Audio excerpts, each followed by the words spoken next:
And now, it's time for another Dice Tower review with the Game Boy Geek.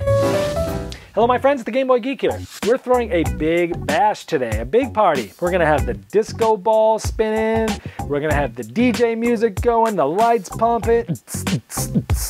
Oh yeah, we're having a big party. We're trying to compete with the other people's parties to get the, we're trying to get the Belle of the Ball to come to our party. And this is from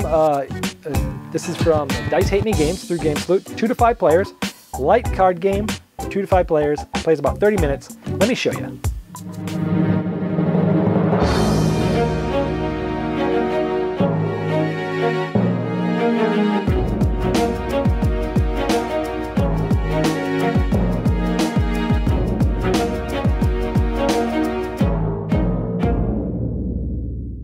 All right, we have Belle the Ball set up here, and what we've got is we've got some scoring markers here.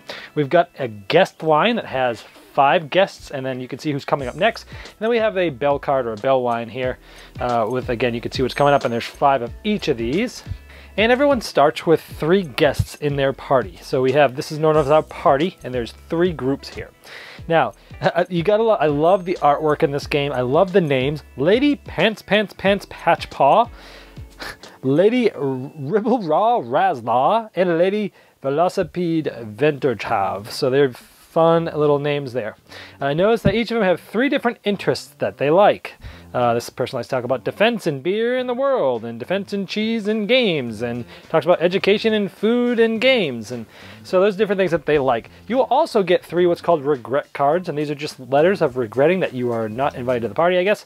And you also get these to start the game. Now a turn is very simple. This is the bottom of the line. If I want to take one of these cards, I can basically take one from here or one from here. Now, if I take this and I take the bottom one, I take it for free. If I really want this one, because he might have some things that match my other guys, and it's a good match, I have to take one of my regrets and place it on each of the people that I'm passing over. So if I wanted him, I would just grab him now. If I wanted this guy, I would have to put a second regret here, and I would take this guy. Okay, well, let's say that guy wasn't that good a match.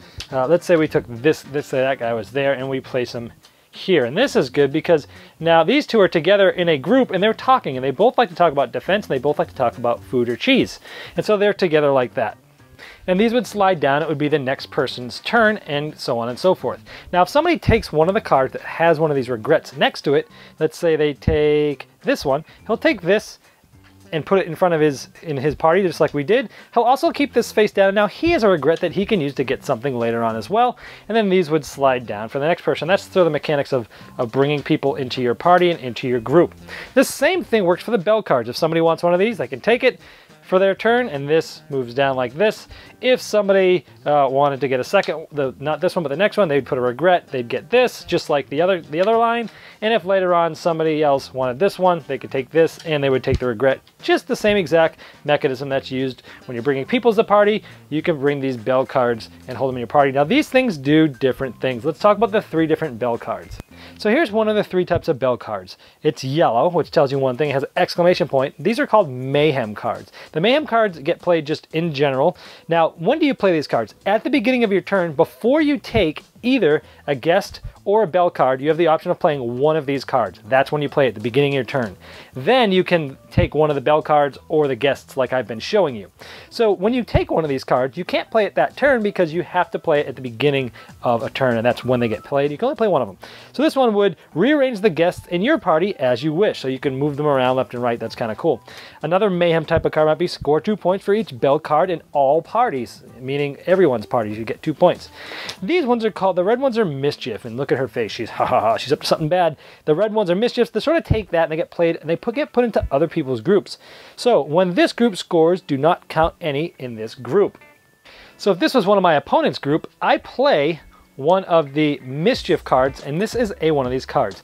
Now I haven't talked about scoring yet, but essentially there's only 4 people per group, or 4 cards per group that can be in any group at any one time before it finishes and scores and they get discarded. So this is the 3rd of the 4th card, and now no shields are going to count at all in this group. And another Mischief card, we put it in somebody else's group. This group scores half the normal points rounded down. And the last type are the Mirth cards. These are blue and she's smiling. These are ones that you play on your own groups. So when this group scores, gain +2 points for each Lord and Lady. And those are the purple and blue cards. So this is kind of cool because that's a lady. See, it says lady, and it's one of the purple cards. I could play this as the second of the fourth card in this group, and this would give me +2 for each of those. And this one is a score 1 point when another player takes a regret as long as this card is in your party. So as long as this is placed in my group, anytime somebody takes a character with a regret, I'm going to get a point. And this would go in one of my groups and count as one of my cards. So how do we score? As soon as we have a group of 4, as we mentioned, this group is full. What we do is count up the amount of similar likes. So we have 2 shields, that's 2. We have 4 cheeses, that's 4. So we have 1, 2, 3, 4, 5, 6, 7, 8. So this would be worth 8 points, and then these would get discarded. And it would open up a spot for another group. And we would move this up to 8.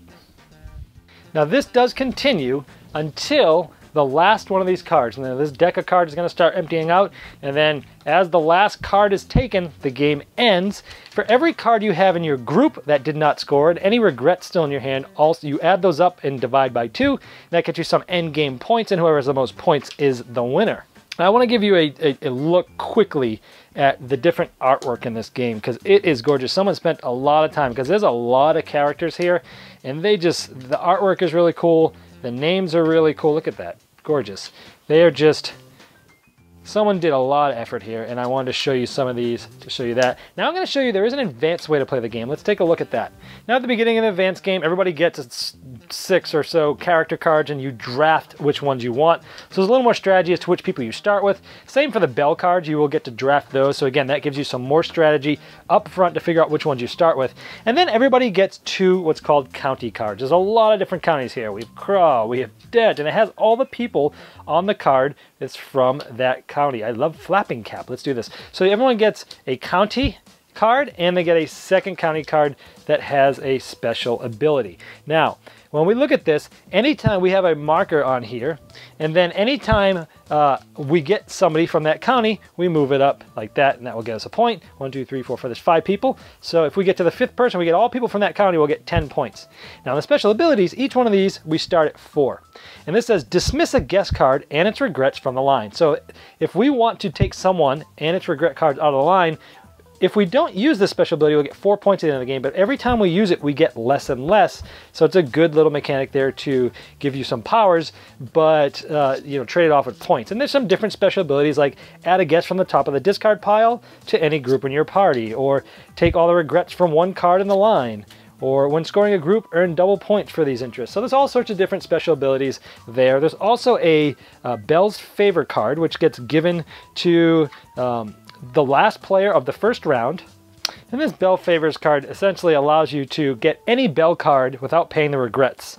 So this gives you a little leg up for being last player. Also, there's some cards here that you can do when these guests come up. Essentially, they're worth 3 points to use. So if you get this guest, you put them in your group, they're a 3-point placeholder.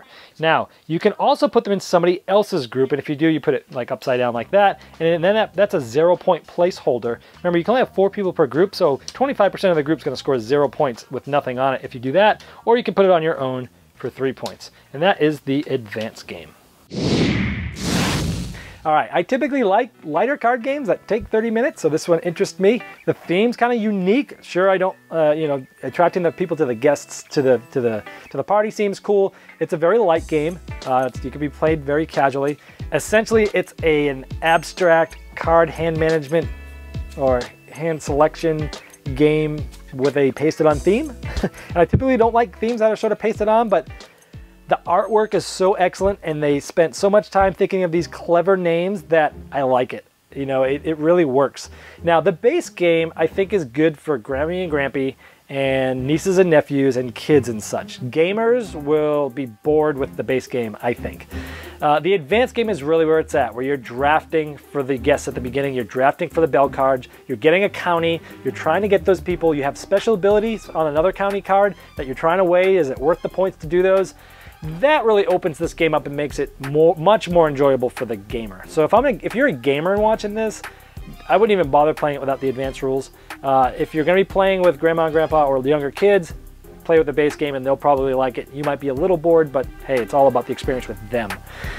So overall, it didn't blow me away, it didn't knock my socks off, but it's not a bad game either. By playing with the advanced rules, it's quite enjoyable. If you ask me to play it, I'll play it. It's probably not going to come out all the time, but it is a decent game, and I would recommend it for some that are looking for a filler around 30 minutes that's not too hard and has a fun, light theme with great artwork. Thanks so much for watching the Dice Tower videos. Find more great videos and reviews, as well as our top-rated audio podcast at Dicetower.com. You can also find other great shows at Dicetowernetwork.com. I'm Eric Summerer, and you've been watching The Dice Tower. The Dice Tower is sponsored by Cool Stuff Inc., where you can find great games for great prices. Cool stuff in stock. Check them out at CoolStuffInc.com.